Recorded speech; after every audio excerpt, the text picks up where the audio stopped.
ఆయనకు తెలివి ఉంటే ఒక నెల ముందు వాటర్ ఇడిచిపోతే ఉంటే పొలాలు ఎండిపోకుండా మంచిగా పారేది.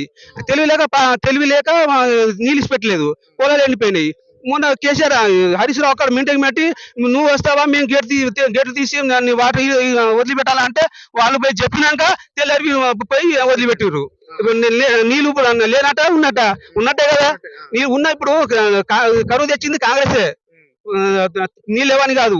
వాస్తవానికి వర్షాలు పడ్డాయి, బరాబర్ వర్షాలు పడ్డాయి, అన్ని చేసినాయి. కానీ వాటర్ ఆయన ఈసిపెట్టలేదు. ఒక నెల ముందు ఈసిపెడితే కాలువలు కూడా మంచి పారు, మంచిగా రైతులు బతుకు. కానీ ఆయన అసలు రైతులు చూసులేదు. ఎవరైతే నేను ఓటేసి నేను గెలిచిన, ఎవరైతే పట్టిన నాకే నేను చెప్పి ఆయన ఏం చేసుకుంటాయో వేరే పార్టీల వాళ్ళని చేరుకున్నాడు తప్ప వేరే పని అయితే ఏం లేదు. అన్న, రాష్ట్రంలో ఇంతగానం అవకతవకలు జరుగుతున్నప్పటికీ, రైతాంగం వాళ్ళు చాలా మంది చనిపోతున్నప్పటికీ ఇప్పటి వరకు స్పందించని పరిస్థితి కనిపిస్తా ఉంది. సో ఇతను